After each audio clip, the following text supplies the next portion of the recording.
भारत में स्वतंत्रता आंदोलन के दौरान देश के शूरवीरों द्वारा, महान नेताओं द्वारा तथा क्रांतिकारियों द्वारा बहुत से नारे दिए गए, जिनमें से कुछ महत्वपूर्ण और प्रसिद्ध नारों के बारे में आज हम इस वीडियो लेक्चर के माध्यम से जानेंगे।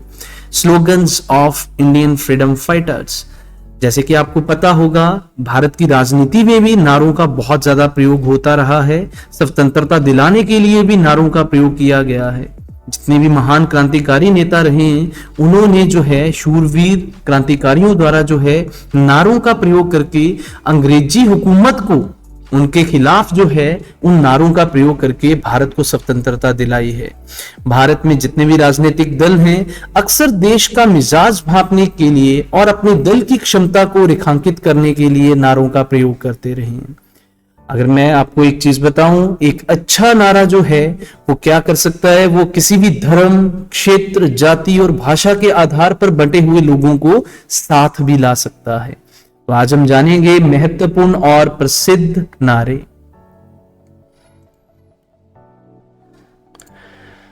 लीजिए जी, सबसे पहले जो जिसकी बात हो रही है, सरदार भगत सिंह जी की, शहीद भगत सिंह जी, जिनका जन्म आपको पता होगा 28 सितंबर 1907 को पंजाब के लायलपुर जिला में बग्गा गांव, जो कि अभी पाकिस्तान में आता है, एक देशभक्त सिख परिवार में हुआ था।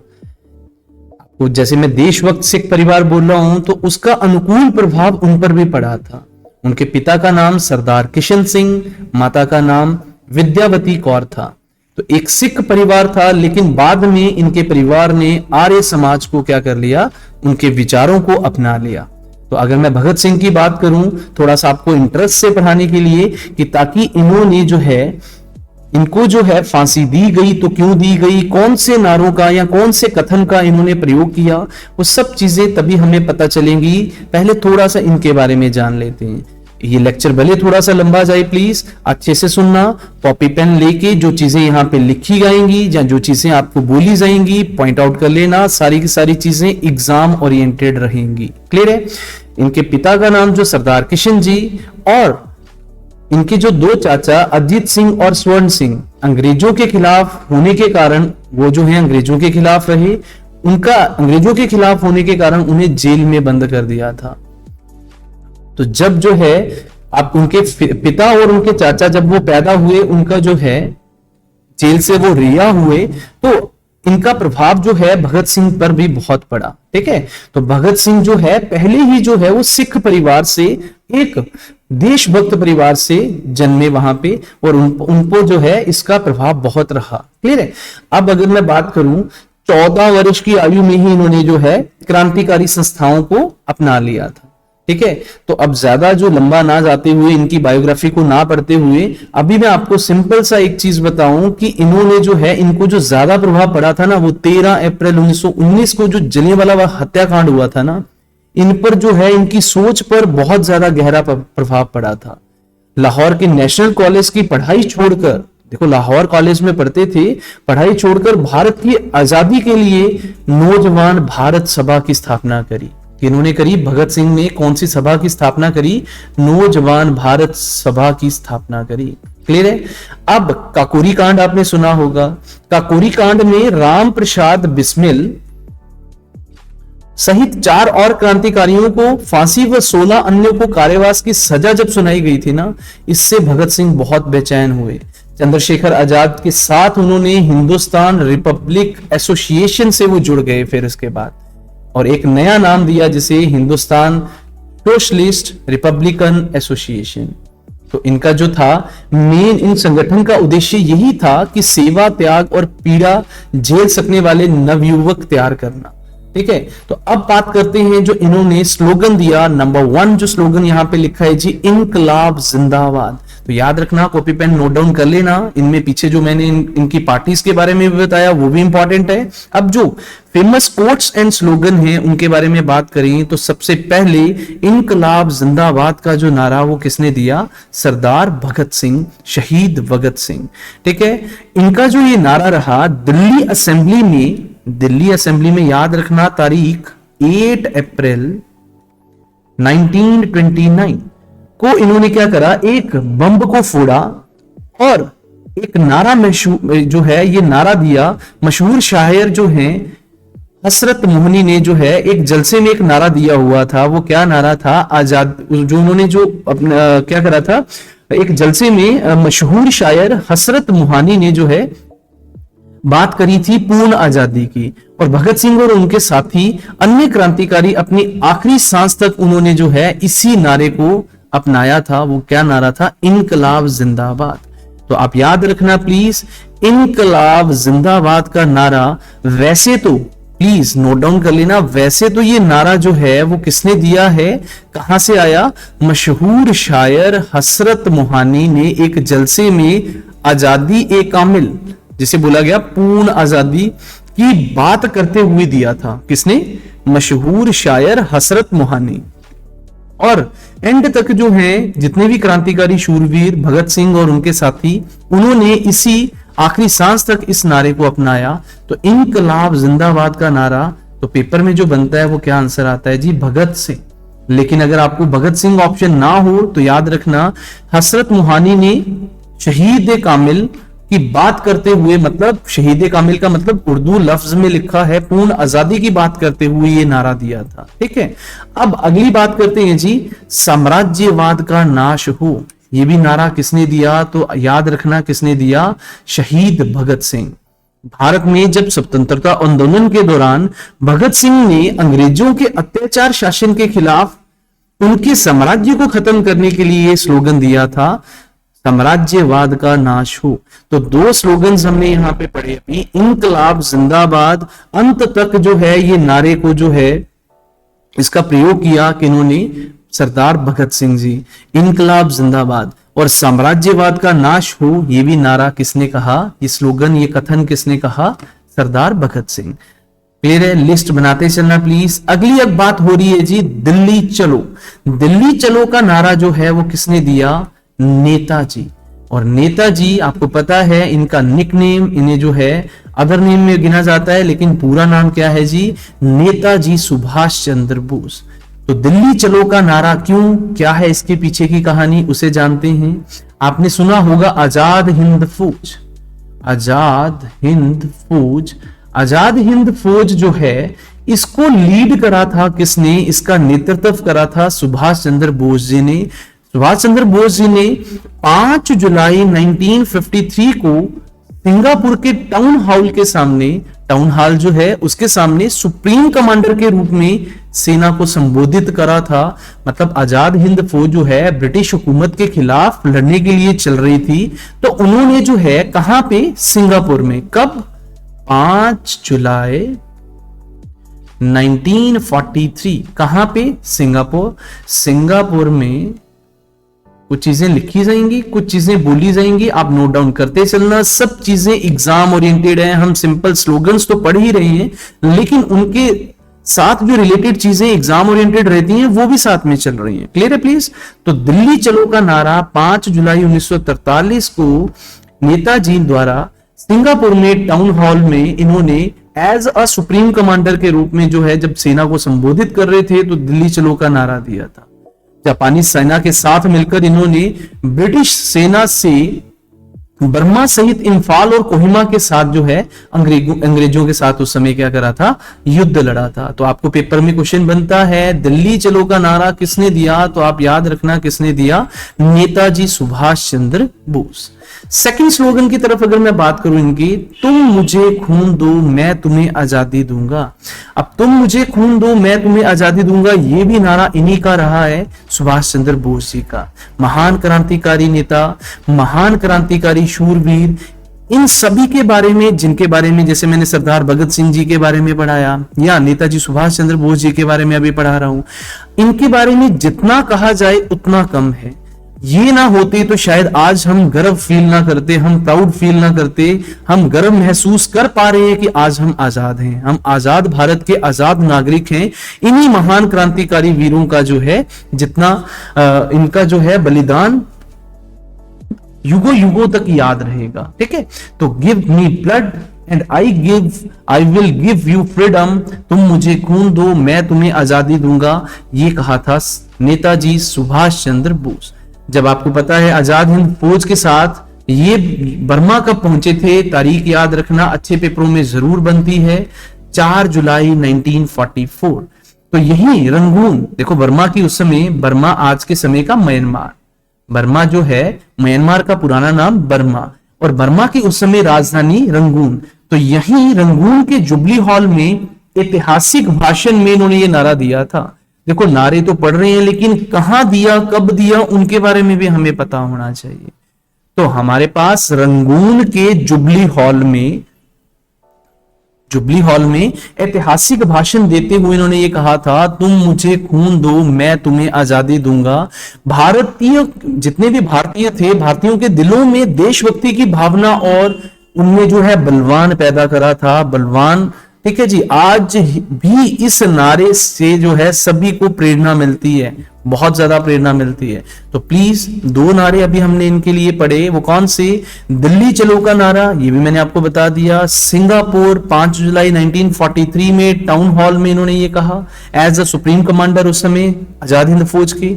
और तुम मुझे खून दो मैं तुम्हें आजादी दूंगा, इन्होंने 4 जुलाई 1944 को जब बर्मा पहुंचे थे तो वहां पे रंगून के जुबली हॉल में ये भाषण देते हुए कहा था कि तुम मुझे खून दो मैं तुम्हें आजादी दूंगा। ठीक है, कि तुम खून दे दो मैं तुम्हें आजादी दूंगा के नारे के साथ जो है इन्होंने देशभक्ति की भावना पैदा करी थी लोगों में। अगला जी जय हिंद। जय हिंद का नारा याद रखना, जय हिंद का नारा भी हमारे नेताजी द्वारा दिया गया। जय हिंद विशेष रूप से भारत में प्रचलित एक देशभक्तिपूर्ण नारा है, जो कि भाषणों में तथा आज के समय में भी कई बार आप देखना, जैसे मैंने भी क्लास शुरू करी तो मैंने भी आपको जय हिंद जरूर बोला। तो भाई जितने भी देशभक्ति को प्रकट करने के लिए इसका प्रयोग किया जा सकता है। इसका जो शाब्दिक अर्थ है भारत की विजय, जय हिंद मतलब भारत की विजय। नारे का सीधा संबंध नेताजी से है, सुभाष चंद्र बोस जी से है, मगर सबसे पहले प्रयोगकर्ता जो इस नारे के रहे हैं वो नेताजी नहीं थे। वो कौन थे, वो याद रखना, पर्सन का नाम है भारतीय क्रांतिकारी आबिद हसन सफरानी। आबिद, क्या नाम, आबिद हसन सफरानी। क्लियर है प्लीज। अब आबिद हसन सफरानी द्वारा जो है ये दिया गया, और तब ये इतना प्रचलित हो गया जब नेताजी ने इसे जो है आजाद हिंद फौज के युद्ध घोष में जो है इसको जो है ज्यादा प्रचलित कर दिया। ठीक है, तो जय हिंद का नारा वैसे जो है वो किसके द्वारा दिया गया था, आबिद हसन सफरानी।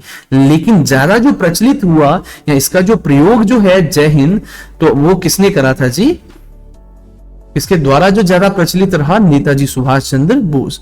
तो मतलब जो है आजाद हिंद फौज के सैनिक आपस में अभिवादन किस भारतीय शब्द से करें, ये प्रश्न सभी के सामने में था उस समय। तब हुसैन ने जय हिंद का सुझाव दिया। उसके बाद 2 नवंबर 1941 को जय हिंद आजाद हिंद फौज का युद्ध घोष बन गया, और जल्दी ही भारत भर में ये गूंजने लगा, जय हिंद जय हिंद। 1946 में एक चुनाव सभा में कांग्रेस जिंदाबाद के नारे लगा रहे थे, और नेहरू जी ने जब उन लोगों को संबोधित करा तो उन्होंने जब भाषण शुरू करा था ना, तो इस नारे का प्रयोग उन्होंने तब करा था 1946 में। उन्होंने क्या कहा था संबोधित करते हुए, जय हिंद का नारा लगाया था। क्लियर है।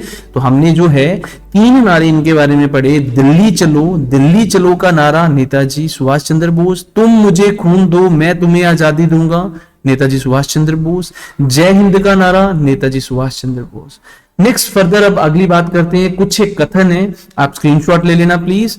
ठीक है, कई बार एग्जाम में ये जरूर बनते हैं, अच्छे एग्जाम ओरिएंटेड चीजें। ठीक है, लेक्चर ज्यादा लंबा ना जाए तो अगले अब कथन की तरफ या अगले नारे की तरफ अगर हम बढ़े, स्लोगन की तरफ, तो हमारे सामने स्लोगन है करो या मरो।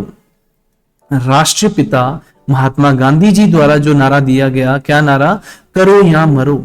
ये करो या मरो का नारा जो है ना जी, या अंग्रेजों भारत छोड़ो, ये नारा जो है भारत छोड़ो का नारा, आपको पता है ना जी, भारत छोड़ो आंदोलन कब हुआ था, 1942 में। ठीक है जी, भारत छोड़ो आंदोलन गांधी जी द्वारा 1942 में दिया गया था। 8 अगस्त 1942 को जो है जब भारत छोड़ो और भारत को करो या मरो का आदेश जारी करा था, किसने जी? क्योंकि ब्रिटिश हुकूमत के खिलाफ जो है भारतीय महान क्रांतिकारी नेताओं द्वारा जो है, ये जो महात्मा गांधी जी द्वारा अगर मैं बात करूं, उनके द्वारा ये नारा जो है वो दिया गया था। गांधी जी ने जो है, करो या मरो, आपको पता है गांधी जी हिंसावादी हैं या अहिंसावादी हैं? तो आपको पता है गांधी जी जो हैं वो अहिंसावादी हैं। ठीक है, कि हिंसा तो हिंसक हुआ, मतलब बहुत ज्यादा उग्र होना। अहिंसा मतलब सहजता से चीजें, मतलब बिल्कुल लूटपाट या काट मार कर जो है चीजें नहीं पाना। गांधी जी इस विचारधारा के थे। ठीक है, तो भाई करो या मरो का नारा किसके द्वारा दिया गया? गांधी जी द्वारा। अंग्रेजों भारत छोड़ो, भारत छोड़ो जो है, अंग्रेजों भारत छोड़ो, वो नारा किसके द्वारा दिया गया? महात्मा गांधी। अगर मैं बात करूं कि भारत छोड़ो जो है, आपको पता होना चाहिए जो ये वाला जो नारा है, एक्चुअल में देखो, ये नोट डाउन मैंने यहां पे नोट बनाया, इसको पढ़ लेना। The slogan of quit India, English में क्विट इंडिया, भारत छोड़ो को, ठीक है, करो या मरो को, डू और डाई। तो the slogan of quit India was proposed to Mahatma Gandhi in 1942. However, it is coined by Yusuf Meher Ali. याद रखना, यूसुफ मेहर अली द्वारा जो है इस नारे को दिया गया था, लेकिन पॉपुलर इस क्रांतिकारी वीर द्वारा जो है, इस नेता द्वारा जो है वो हुआ, जो कि अहिंसावादी नेता रहे, जो कि देश की सेवा, जब तक इनको जो है इन्होंने जो है अपनी विचारधारा को जब बदला और देश की सेवा में अपना सारा जीवन व्यतीत करा, जिनका नाम है महात्मा गांधी। क्लियर है? अब बात करते हैं जी, वैसे भारत छोड़ो का नारा किसने दिया है? यूसुफ मेहर अली। याद रखना, यूसुफ मेहर अली। क्लियर है? और करो या मरो का नारा महात्मा गांधी जी ने भारत छोड़ो आंदोलन के समय में दिया था। अब अगला जी, एक स्लोगन इनका, मतलब स्लोगन नहीं बोल सकते हैं, इनके कुछ कथन। हमने घुटने टेक कर रोटी मांगी किंतु पत्थर मिले, ये कथन किसके द्वारा एग्जाम में बना हुआ क्वेश्चन है? महात्मा गांधी। आप मुझे जंजीर में बांध सकते हैं, आप मुझे जातना दे सकते हैं, आप इस शरीर को नष्ट भी कर सकते हैं, लेकिन आप मेरे दिमाग को कभी कैद नहीं करेंगे। ये भी किसने कहा था? महात्मा गांधी। आजादी कभी भी किसी भी कीमत पर प्रिय नहीं होती, ये जीवन की सांस है, ये आदमी जीने के लिए क्या भुगतान नहीं करेगा? तो ये भी किसने कथन कहा था? महात्मा गांधी। सविनय अवज्ञ एक पवित्र कर्तव्य बन जाता है जब राज्य कानून विहीन या भ्रष्ट हो जाता है। ये भी कथन किसके द्वारा कहा गया था? महात्मा गांधी। मोस्ट इंपॉर्टेंट है, बाकी आप ये याद रखना, करो या मरो या अंग्रेजों भारत छोड़ो का नारा महात्मा गांधी जी द्वारा दिया गया। क्लियर? अगला बात करते हैं प्लीज। अगला जो स्लोगन, पूर्ण स्वराज, पूर्ण स्वराज का जो नारा है वो किसने दिया था? पंडित जवाहरलाल नेहरू, देश के पहले प्रधानमंत्री, first prime minister of India, इनके द्वारा जो है पूर्ण स्वराज का नारा दिया गया था। आपने ये सुना होगा INC, Indian national Congress. Congress के बहुत सारे अधिवेशन जैसे चलते रहे, तो एक अधिवेशन रहा 31 दिसंबर 1929 को लाहौर में एक अधिवेशन हुआ था। कहां पे? लाहौर में। तो लाहौर में जब अधिवेशन हुआ, वहां पर जो है इस ऐतिहासिक अधिवेशन में कांग्रेस द्वारा पूर्ण स्वराज का घोषणा पत्र तैयार किया गया था। और इस जो है अधिवेशन के जो अध्यक्ष थे वो कौन थे? पंडित जवाहरलाल नेहरू। और आपको पता होगा देश ने पहली बार अपने आप को पूर्ण स्वाधीन या पूर्ण स्वराज कब घोषित करा था? इस सेशन में, इस अधिवेशन में। लेकिन पूर्ण स्वाधीन जब डिक्लेयर करा तो इन्होंने 26 जनवरी 1930 को रावी नदी, 26 जनवरी 1930 को रावी नदी के तट पर, ठीक है जी, लाहौर में जो रावी नदी है उसके तट पर जो है झंडा फहराया और क्या करा जी? अपने आप को पूर्ण स्वाधीन डिक्लेयर करा। तो आपको जो है स्लोगन्स पढ़ रहे हैं प्लीज। तो पूर्ण स्वराज का नारा किसके द्वारा? तो किसके द्वारा जी? Pandit Jawaharlal Nehru. Who lives if India dies, ये भी किसने कहा है? जवाहरलाल नेहरू। आराम हराम है, आराम हराम भी जो है, आराम हराम है, ये भी नारा किसके द्वारा जी? पंडित जवाहरलाल नेहरू। अगला अगर हम बात करें, हिंदी हिंदू हिंदुस्तान, ये जो स्लोगन है आधुनिक हिंदी साहित्य के जनक या पितामह कहे जाने वाले भारतेंदु हरीशचंद्र जी द्वारा दिया गया। क्या जी? क्या कथन? हिंदी, हिंदू, हिंदुस्तान। ठीक है जी। भारतेंदु हरिश्चंद्र हिंदी में आधुनिकता के पहले रचनाकार थे। इनका मूल नाम जो है वो हरिश्चंद्र था, लेकिन इन्हें जो है उपाधि मिली, वो कौन सी उपाधि मिली? भारतेंदु की। क्लियर है? अगला बात करते हैं जी, वेदों की और लौटो, ये किसने कहा? बैक टू वेदास, तो ये किसने कहा? दयानंद सरस्वती। और आपको पता होना चाहिए, एग्जाम में क्वेश्चन बनता है, आर्य समाज के संस्थापक, फाउंडर ऑफ आर्य समाज, तो वो कौन है जी? दयानंद सरस्वती। क्लियर है प्लीज? जब उन्होंने स्थापना करी थी, कब करी थी? 1875। नेक्स्ट अब फर्दर बात करते हैं जी, जय जवान जय किसान का नारा। तो जय जवान जय किसान का नारा किसने दिया? लाल बहादुर शास्त्री, देश के दूसरे प्रधानमंत्री, दूसरे पीएम, जिन्होंने क्या कहा था? जय जवान जय किसान।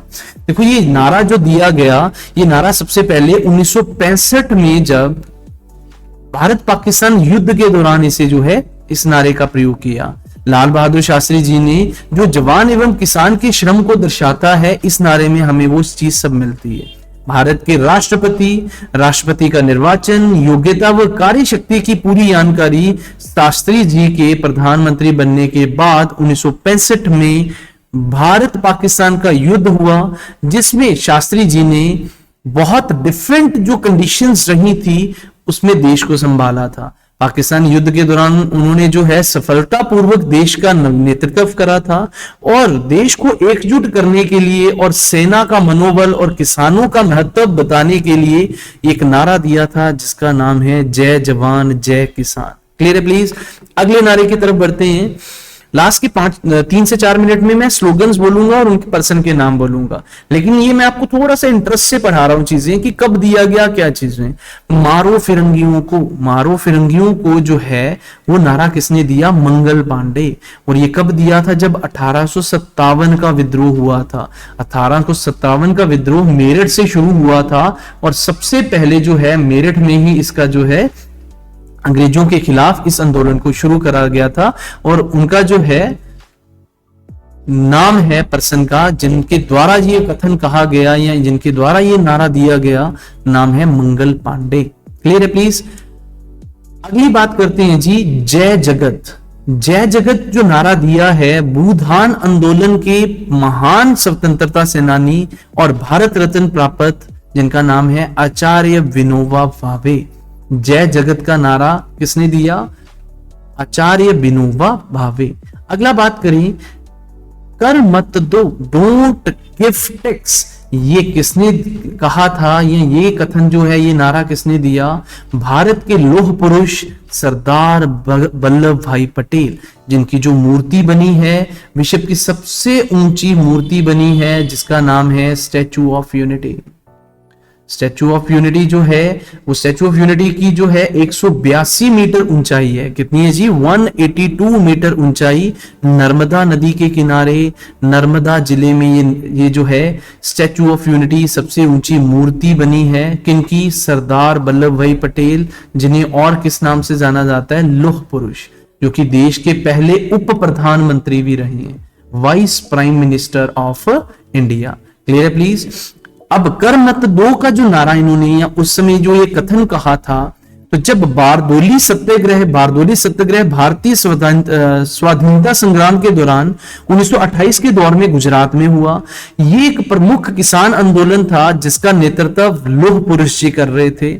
उस समय प्रांतीय सरकार ने किसानों को लगान जो है वो 30% तक कर दिया, उसमें जो है इंक्रीज कर दिया 30%। लेकिन सरदार वल्लभ भाई पटेल जी ने इसका जमकर विरोध किया और लोगों को कहा कि कर मत दो, कर मत दो। ठीक है जी। सरकार ने इस सत्याग्रह आंदोलन को कुचलने के लिए बहुत सारे कठोर कदम उठाए थे और अंततः विवश होकर उन्हें जो है किसानों की मांगों को मानना पड़ा। और बाद में जो है ये नारा जो है बहुत फेमस हुआ, डोंट गिव टैक्स, कर मत दो। किसके द्वारा? सरदार वल्लभ भाई पटेल। क्लियर है? नेक्स्ट अगला बात करते हैं, संपूर्ण क्रांति, टोटल रेवोल्यूशन। संपूर्ण क्रांति का जो नारा है वो किसके द्वारा दिया गया? प्लीज याद रखना, जय प्रकाश नारायण। संपूर्ण क्रांति जिसका जो है आवाहन उन्होंने इंदिरा गांधी की सत्ता को उखाड़ फेंकने के लिए किया था। पटना के एक ऐतिहासिक गांधी मैदान में जयप्रकाश नारायण ने संपूर्ण क्रांति का आह्वान किया था। मैदान में उपस्थित बहुत सारे लोगों को जात पात, तिलक, दहेज, भेदभाव छोड़ने का संकल्प लिया था। उसी मैदान में हजारों के हजारों लोगों ने जनेऊ तोड़ दिए थे और नारा गूंजा था, जात पात तोड़ दो, लतिक तिलक दहेज छोड़ दो। समाज के प्रभाव को कई नई दिशाओं में का मोड़ दिया था उस समय, और संपूर्ण क्रांति की तपिश इतनी भयानक थी कि भाई केंद्र में जिनकी सरकार थी उसको सत्ता से हाथ धोना पड़ा था। तो सिंपल वे में अगर मैं बोलूं तो संपूर्ण क्रांति का नारा किसने दिया? जयप्रकाश नारायण। नेक्स्ट, अब अगला बात करते हैं जी, विजय विश्व तिरंगा प्यारा। पता है जी, विजय विश्व तिरंगा प्यारा जो है ये रचना किसके द्वारा दी गई? क्या नाम है जी? श्यामलाल गुप्त पार्षद। क्लियर है? और याद रखना ये भी एग्जाम में बना हुआ है। ये एक गीत के तौर पर, ये रचना एक गीत के तौर पर आज भी देश में जो है मतलब आपको जो सुनने को मिल जाती है। ठीक है, अब बात करते हैं अगला जी। बहुत ज्यादा प्रेरणा मिलती है लोगों को जब ये जितने भी स्लोगन्स हैं, जितने भी कोट्स उनके द्वारा उस समय कथन कहे गए हैं ना, ये बहुत ही इंपॉर्टेंट है, एग्जाम ओरिएंटेड भी और वैसे भी देश भावना को जगाने के लिए ये सब चीजें इंपॉर्टेंट है। अब वंदे मातरम का जो नारा है वो किसके द्वारा? तो वंदे मातरम जो है ये किसने दिया? बंकिम चंद्र चटर्जी। आपको पता है जी, बंकिम चंद्र चटर्जी द्वारा रचित वंदे मातरम देश का क्या है? राष्ट्रीय गीत, नेशनल सॉन्ग, राष्ट्रीय गीत। ठीक है, और ये वंदे मातरम सबसे पहली बार गाया गया 1896। कब गाया गया? 1896 में कांग्रेस का कलकत्ता अधिवेशन। कौन सा वाला अधिवेशन? कांग्रेस का कलकत्ता अधिवेशन में सबसे पहली बार वंदे मातरम को गाया गया, लिखा गया बंकिम चंद्र चटर्जी द्वारा, गाया गया रविंद्रनाथ टैगोर। रविंद्रनाथ टैगोर। एग्जाम में क्वेश्चन बनता है रविंद्रनाथ टैगोर के गुरु कौन रहे, मास्टर कौन रहे? तो वो कौन? बंकिम चंद्र चटर्जी। क्लियर है प्लीज? ओरिजिनली ये गाना रिटर्न करा था बंगाली लैंग्वेज में क्योंकि एक कविता थी। इन्होंने जो ये राष्ट्रीय गीत वंदे मातरम जो एक कोट भी बन गया बाद में एक स्लोगन बन गया वंदे मातरम, वो जो है वंदे मातरम आनंद मठ से लिया। कहां से लिया? आनंद मठ। ये भी पुस्तक किसके द्वारा लिखी गई? बंकिम चंद्र चटर्जी। क्लियर है? बाद में ये नारा वंदे मातरम भारत की एक लोकप्रिय, महत्वपूर्ण और प्रसिद्ध नारों में शुमार हो गया। क्लियर है? अब बात करते हैं जी जन गण मन अधिनायक जय है। आपको नाम से ही क्लियर है, तो ये किसके द्वारा? देश के पहले नॉवल विजेता जिनको गीतांजलि पुस्तक पर नोबेल पुरस्कार मिला था, नाम है रविंद्रनाथ टैगोर। और जनगण मन आपको पता है भारत का राष्ट्रीय क्या है? गान। भारत का नेशनल एंथम जो है वो क्या है? जनगण मन। और राष्ट्रीय गान याद रखना प्लीज, सबसे पहली बार 1911 में गाया गया कांग्रेस का कलकत्ता अधिवेशन। कांग्रेस का कलकत्ता अधिवेशन। क्लियर है प्लीज? अब बात करते हैं प्लीज, आपको पता है राष्ट्रीय गीत जो है उसे गाने का समय है 65 सेकंड। राष्ट्रीय गान का जो गाने का समय है वो कितना है जी? 52 सेकंड। लेकिन एक क्वेश्चन इसमें बनता है, स्लोगन्स के अलावा हटके मैं कुछ एक फैक्ट्स करवा रहा हूं, शायद कुछ बच्चों को अच्छा ना लगे, वो सिर्फ इसी चीज के लिए आए होंगे कि सिर्फ स्लोगन्स ही पढ़ने हैं, लेकिन मैं अदर चीजें भी साथ में बता रहा हूं। तो 52 सेकंड इसको गाने का समय जरूर लगता है, लेकिन एक क्वेश्चन बना था एक बार हिमाचल के पेपर में कि इसकी संक्षिप्त अवधि, शॉर्ट टाइम जो है, शॉर्ट पीरियड, वो कितने सेकंड का रहता है? तो कितने सेकंड का? 20 सेकंड का, जिसमें पहला और लास्ट स्टेंजा, पहली और अंतिम पंक्ति ही जिसमें गाई जाती है। तो संक्षिप्त अवधि कितनी है जी राष्ट्रीय गान की? 20 सेकंड। क्लियर है प्लीज? अब अगला बात करते हैं जी लोकमान्य जी के नाम से जाने जाने वाले बाल गंगाधर तिलक। स्वराज मेरा जन्म सिद्ध अधिकार है और मैं इसे लेकर रहूंगा, ये नारा अंग्रेजी हुकूमत के नाक में दम कर दिया था इसने। ठीक है जी, नाक में दम कर दिया था। क्यों? क्योंकि स्वराज मेरा जन्म सिद्ध अधिकार है, ये नारा दिया गया था बाल गंगाधर तिलक द्वारा। ये प्रसिद्ध नारा जो है पूरे देश में इस नारे ने क्या कर दिया था? क्रांति ला दी थी। ये नारा स्वतंत्रता सेनानी बाल गंगाधर तिलक जी द्वारा दिया गया था। क्लियर है प्लीज? अगला बात करते हैं, सरफरोशी की तमन्ना अब हमारे दिल में है, ये किसने कहा था? तो ये कहा था जी राम प्रसाद बिस्मिल। पेपर में बनता है किसने? राम प्रसाद बिस्मिल। राम प्रसाद बिस्मिल, इनके द्वारा जो है ये कहा गया था, सरफरोशी की तमन्ना अब हमारे दिल में है। अब अगला, सारे जहां से अच्छा हिंदुस्तां हमारा। आप ध्यान से सुनना, कोटेशन देखो जी, नारा देखो, सारे जहां से अच्छा हिंदुस्तां हमारा। ये जो कहा है ये मशहूर कवि, गीतकार, बैरिस्टर और दार्शनिक पर्सन जिनका नाम है मोहम्मद इकबाल, इनके द्वारा कहा गया। और एक चीज सुनना, इन्होंने ही सबसे पहले अलग मुस्लिम नेशन होने की डिमांड करी थी। और इनका जो है स्लोगन सुनना, सारे जहां से अच्छा हिंदुस्तां हमारा। और इन्हीं ने सबसे पहले जो है अलग मुस्लिम राज्य होने की मांग करी थी। देख लेना जी वो तारीख क्या थी, 29 दिसंबर 1930 को इन्होंने, देखो 25वें अधिवेशन में मशहूर भाषण देते हुए इकबाल ने डिमांड करी थी, demand for creation of new state, मतलब मुस्लिम स्टेट बनाने की अलग डिमांड करी थी। और देखो इन्हीं के द्वारा कहा गया है, सारे जहां से अच्छा हिंदुस्तां हमारा। ठीक है, तो प्लीज इन्होंने ये भी कहा है, मजहब नहीं सिखाता आपस में बैर रखना, हिंदी है हम वतन है हिंदुस्तां हमारा। उस समय ये जो है इन्होंने ही सबसे पहले जो मांग करी थी अलग मुस्लिम नेशन की, वो पर्सन है, आइडिया जो दिया था, जिनका नाम है मोहम्मद इकबाल। और ये पेपर में बना हुआ है क्वेश्चन कि सारे जहां से अच्छा हिंदुस्तां हमारा, ये किसने कहा? मोहम्मद इकबाल। अंडरस्टूड है। अगला बड़ा इंपॉर्टेंट है, साइमन कमीशन वापिस जाओ, ये किसके द्वारा? तो याद रखना, पंजाब केसरी के नाम से जाने जाने वाले लाला लाजपत राय। लाला लाजपत राय जो हैं वो पीएनबी, पंजाब नेशनल बैंक के फाउंडर भी रहे हैं, संस्थापक भी रहे हैं। संस्थापक पंजाब नेशनल बैंक, पहले हेडक्वार्टर हुआ करता था लाहौर, आज के समय में कहां पे है जी? क्योंकि अब लाहौर जो है वो पाकिस्तान में चला गया, तो दिल्ली में है। और साइमन कमीशन वापिस जाओ का नारा किसने दिया था? लाला लाजपत राय। साइमन कमीशन जो है 1927 में बना था लंदन में। भारत जो आया था 3 फरवरी 1928 को। इसमें एक भी भारतीय अधिकारी ना होने के कारण, एक भी कमीशन में भारतीय नागरिक ना होने के कारण इन्होंने एक नारा अंग्रेजी हुकूमत के खिलाफ कर दिया। वो क्या था? साइमन कमीशन वापिस जाओ। क्लियर है प्लीज? तो आपको पता होगा जब इसका विरोध करते करते उन पर जो है लाठी चार्ज भी करा गया था।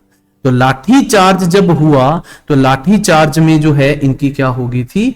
मृत्यु हो गई थी। तो उन्होंने उस समय जब लाठी चार्ज चला था तो एक कथन और कहा था, मेरे सिर पर लाठी का एक झटका ब्रिटिश शासन के ताबूत की कील साबित हो सकती है। तो वही हुआ और आज हम जो हैं गर्व महसूस करते हैं इन महान क्रांतिकारी शूरवीरों के कारण। आज हम जो है आजाद भारत में रहने का गर्व महसूस करते हैं। क्लियर है प्लीज? अब बात करते हैं जी कि साइमन कमीशन वापस जाओ का नारा किसने दिया? तो आपका आंसर आएगा जी लाला लाजपत राय। ठीक है जी। और भी बहुत सारे फैक्ट्स होते हैं, तो आई होप जितना भी करवा रहा हूं आपको सब चीजें समझ आ रही हैं। अगला जी, ये कथन किसके द्वारा कहा गया? इंपॉर्टेंट है। मुस्लिम मूर्ख थे, उन्होंने सुरक्षा की मांग की, और हिंदू भी मूर्ख थे, उन्होंने उस मांग को अस्वीकार कर दिया था। ये कथन कहा गया देश के पहले शिक्षा मंत्री और भारत रत्न प्राप्त मौलाना अबुल कलाम आजाद। तो देश के पहले शिक्षा मंत्री कौन रहे? याद रखना, मौलाना अबुल कलाम आजाद। और भारत रत्न प्राप्त भी हैं ये। इन्होंने कहा था मुसलमान मूर्ख थे जो उन्होंने सुरक्षा की मांग करी, और हिंदू भी मूर्ख थे जो उन्होंने उस मांग को क्या कर दिया? अस्वीकार कर दिया। अगला अगर मैं बात करूं, सत्यमेव जयते। सत्यमेव जयते ये शब्द का जो स्लोगन आपको पता है, वैसे तो ये नेशनल एम्बलम जो हमारा है, राष्ट्रीय प्रतीक जिसे कहते हैं अशोका पिल्लर, उसके नीचे भी लिखा गया है अशोका स्तंभ जो है कि नहीं प्लीज? अशोका स्तंभ जो है उस पर भी लिखा गया है। लेकिन सत्यमेव जयते का जो ज्यादातर प्रयोग उस समय, उससे पहले, ये तो आजादी के बाद की बात हो रही है, वो किसने प्रयोग करा था? महामना के नाम से जाने जाने वाले पंडित मदन मोहन मालवीय। और पंडित मदन मोहन मालवीय बनारस हिंदू यूनिवर्सिटी के फाउंडर भी रहे हैं, संस्थापक भी रहे हैं। बनारस हिंदू विश्वविद्यालय के संस्थापक महामना के नाम से जाने जाते हैं पंडित मदन मोहन मालवीय। क्लियर है प्लीज? तो ये था, इन्होंने सत्यमेव जयते, सत्य की जीत हो, ये कहा था। जय जवान जय किसान का नारा और ये दिया था लाल बहादुर शास्त्री जी ने, लेकिन जय जवान जय किसान जय विज्ञान का नारा ये दिया था देश के जो सबसे कम कार्यकाल वाले रहे प्रधानमंत्री, जिनका नाम है अटल बिहारी वाजपेयी। ठीक है, जय जवान जय किसान जय विज्ञान। ठीक है, इनका कार्यकाल देखो तो यहाँ पे है सबसे कम कार्यकाल वाले प्रधानमंत्री रहे और कितनी बार बने हैं? कुल 3 बार प्रधानमंत्री रहे। क्लियर है? अगला अगर हम बात करें मिसाइल मैन के बारे में, तो मिसाइल मैन या देश के जो है फॉर्मर प्रेसिडेंट और भारत रत्न प्राप्त डॉक्टर APJ अब्दुल कलाम, इन्होंने एक कथन कहा, ऐसे तो बहुत सारे इन्होंने कोट्स और कथन कहे, मैंने एक यहां से लिया, अपनी पहली जीत के बाद आराम मत करो, क्योंकि यदि आप दूसरे में असफल होते हो तो अधिक होंठ ये कहने के लिए इंतजार कर रहे हैं कि आपकी पहली जीत सिर्फ भाग्य थी। तो ये किसके द्वारा, जिन्हें जो है क्या नाम से जाना जाता है? Missile man doctor APJ Abdul Kalam. Last जो कोट है वो कौन सा है? लास्ट स्लोगन जो है, दुश्मन के गोलियों का हम सामना करेंगे, आजाद ही रहे हैं आजाद ही रहेंगे, ये किसने कहा है? चंद्रशेखर आजाद। याद रखना, ये कथन जो है किसने कहा है? चंद्रशेखर आजाद। आई होप जितना हो सका पॉसिबल डाटा मैंने आपको प्रोवाइड करा, जितना हो सका जिसके साथ जो है रिलेट करके चीजें मैंने आपको इस वीडियो लेक्चर के माध्यम से समझाई। उम्मीद करता हूं कि भाई आपको ये लेक्चर अच्छा लगा होगा। अगर आपको ये लेक्चर अच्छा लगा होगा तो काइंडली इस वीडियो को जो है वो लाइक करना और ज्यादा से ज्यादा बच्चों में शेयर करना। चैनल को सब्सक्राइब जरूर करना भूलना मत। आज के वीडियो लेक्चर में इतना ही, मिलते हैं नेक्स्ट वीडियो लेक्चर में। धन्यवाद।